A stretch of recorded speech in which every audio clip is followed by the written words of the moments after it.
Hey everyone, my name is James Bailey. I'm from Workshop Coffee, and I've got a few goodies from Snow Peak to help me brew a really delicious cup of coffee outside in the woods.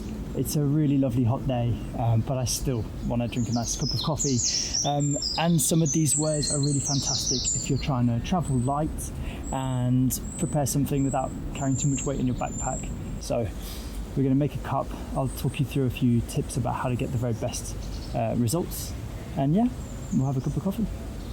It's quite important when you're preparing filter coffee to use water that's really hot.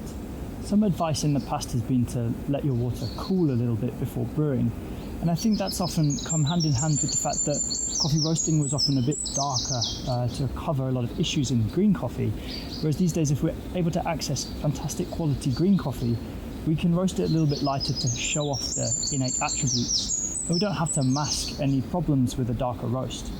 And with lighter roasted coffee, you can brew with hotter water and you don't risk too much bitterness in the cup.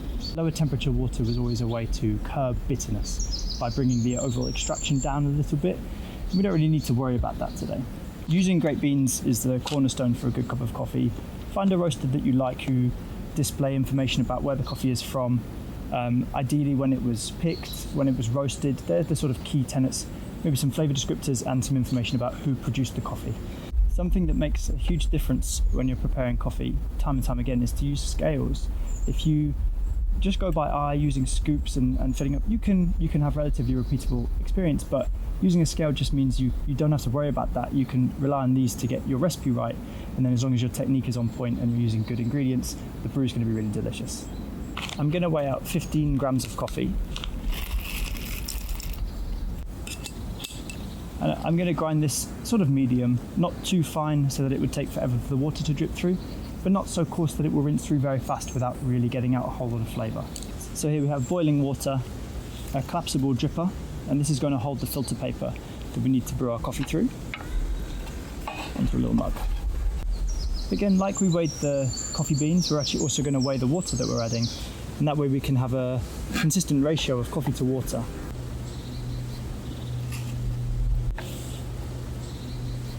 It can be handy to carry a spoon as well, because this kettle creates a really nice spout of water that means you can draw over the dry pockets of coffee very readily, but you may still miss a little bit and want to just make sure it's all gotten wet when you first bloom the coffee.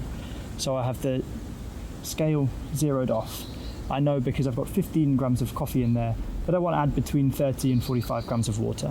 For me, I think it's better to add a little bit of water, let that drain through, add some fresh water, and you'll get a really nice extraction on your ground coffee doing that. So for my 15 grams of coffee, I'm going to be adding 250 grams of water. And that's a ratio you can scale up and down. If you were going to be brewing a large pot for many people, using 60 grams for a whole litre of water is a good ratio to stick to. One thing that's really nice with paper filtered pour over coffee like this is the result is very clean. There's no sediment in the cup left at all. A lot of the oils are taken out, so you get a very transparent, slim cup, and you're able to taste the characteristics of the coffee very easily.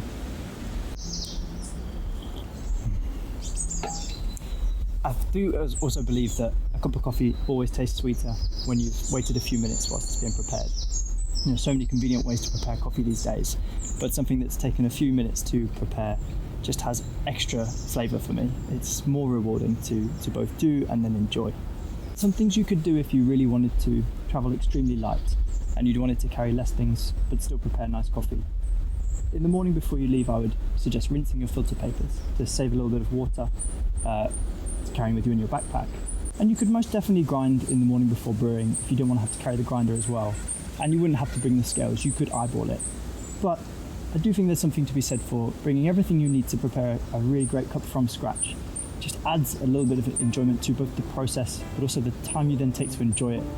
Everything is somewhat enriched for me, so it's a few extra grams to carry to prepare a cup from whole beans with really nice water, but I think it's totally worth it.